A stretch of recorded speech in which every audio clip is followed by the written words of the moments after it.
ចាបងប្អូនគ្រាន់តែបើកក្បាលវីដេអូមកឃើញបខំក៏ដឹងថាខ្ញុំមានអីឡងបងប្អូនអរគ្នាទៀតដែរមែនទេចាហ្នឹងគឺមានបខំមកចេញវីដេអូបងប្អូនអរគ្នាដោយសារតាមរយៈមុនខ្ញុំខាន់ចេញវីដេអូបខំរៀងយូរបងប្អូនតែដោយសាររៀងស្ងាត់ចឹងក៏ខ្ញុំចេញម្ដងទៀតទៅប៉ុន្តែមកលើកនេះក៏មានដំណឹងចង់ប្រាប់បងប្អូនអរគ្នាដែរសម្រាប់បខំបងប្អូនអរគ្នាគឺចិត្តអស់មែនតែនហើយនៅស្តុកមុនហ្នឹងសល់តិចមែនតែនបើបងប្អូនចាំកំងអីបងប្អូនអរគ្នាអាចកំងបានហើយស្តុកក្រោយនេះក៏សល់តិចខ្លាំងមែនតែនដូចគ្នាអញ្ចឹងមានន័យថាបខំជើងលើកនេះគឺចិត្តអស់មែនតែនហើយក៏បងប្អូនចង់កំងអីក៏អាចកំងភ្លាមទៅណាបងប្អូនដោយសារតែចិត្តអស់មែនតែនតអស់លើកនេះគឺខ្ញុំអត់អាចលក់បានទៀតទេតតែឆ្នាំក្រោយទៀតព្រោះថាបខំមួយឆ្នាំគេធ្វើតែម្ដងបងប្អូនប៉ុន្តែគេអាចទុកបានយូរប៉ុន្តែលើកនេះគឺអស់មែនតែនហ្មងខ្ញុំត្រគឺអស់ហើយតម្លៃក៏ឡើងថ្លៃដែរបខំអស់មួយខ្ញុំងុំតម្លៃឡើងខ្ពស់ទៀតតម្លៃឡើងខ្ពស់ហើយបខំអត់ល្អដូចជើងមុនហ្នឹងបងប្អូនប៉ុន្តែជើងដែលខ្ញុំយកលើកនេះគឺល្អ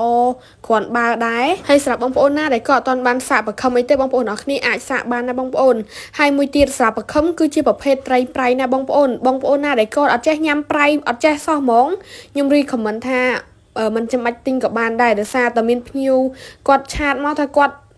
ទិញបខំទៅគាត់ថាប្រៃអញ្ចឹងមានន័យថាគាត់នឹងអត់ចេះញ៉ាំប្រៃដល់ពេលអញ្ចឹងអត់ចេះញ៉ាំប្រៃក៏អីទេសួរគេនឹងមានបខំមកទៀតហើយសាររៀងស្ងាត់យូរអត់ខានខុសវីដេអូបខំយូរឥឡូវមកទៀតហើយ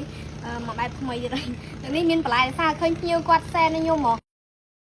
ដាក់បន្លែអីឡើងតំណងហើយខាងនេះអត់ឲ្យចាញ់ភ្ញៀវទេខ្លាំងជាងភ្ញៀវទៀតប៉ុន្តែនេះដាក់បាយចូលមួយបខំហ្មងណាមិនខានបាយក្តៅទៀតតែម្ទេសច្រើនណាបងប្អូនអត់ហិលទេ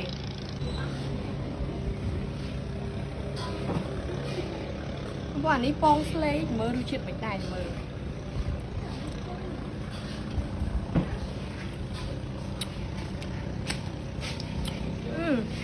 ឆ្ងាញ់នេះបន្លែ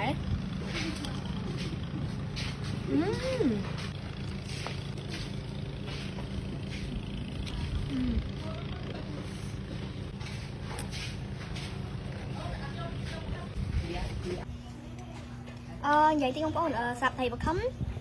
ឡូវស្តុកលើកនេះចិត្តអស់មែនតើណាបងប្អូននៅតែស្តុកក្រោយឯងស្តុកក្រោយមានតិចមែនតើបងប្អូនមកចង់កំងឲ្យហើយព្រោះថាថៃបខំមានមួយឆ្នាំមានតែម្ដងអញ្ចឹងបងប្អូនពងស្រីស្លេកអញ្ចឹងណាប៉ុន្តែជាតិសាហាវ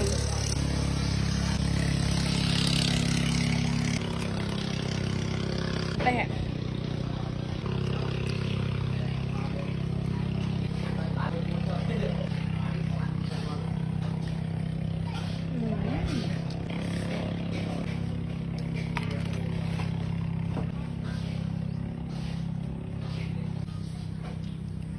សម្រាប់បងប្អូនដែលគាត់កំងបខំហើយខ្ញុំនឹងប្រាប់ពីរបៀបធ្វើធ្វើម៉េចកុំឲ្យពងវាបែកទៅតាមទឹកបងប្អូនអរគ្នាអាចធ្វើនៅក្នុងវីដេអូនឹងបានព្រោះខ្ញុំក៏ប្រាប់ពីរបៀបនឹងធ្វើនឹងដែរបងប្អូនអរគ្នាអាចធ្វើតាមខ្ញុំបាននិយាយទៅធ្វើរបៀបហ្នឹងគឺពងនៅក្នុងពោះដដែលធម្មតាទេ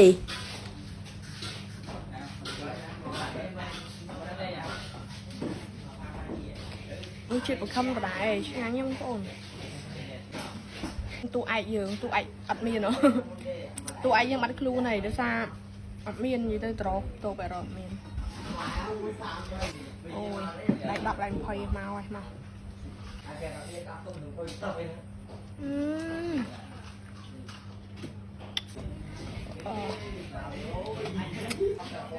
អឺមែន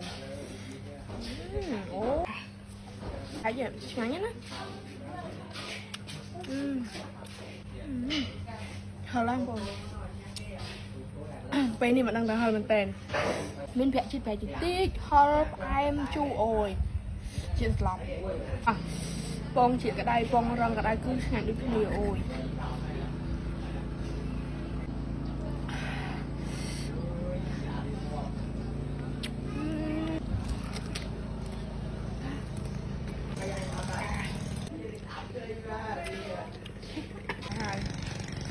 សម្រាប់បខំគឺចិត្តអស់មែនតើណាបងប្អូន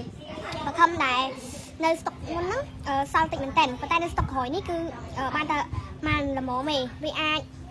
ឆាប់អស់អញ្ចឹងបងប្អូនបើចង់កំងអីបងប្អូនអរគ្នាក្រាមក៏បានតាមឆាតពេកខ្ញុំក៏បានដែរបងប្អូនអរគុណច្រើនបងប្អូនបាយបាយ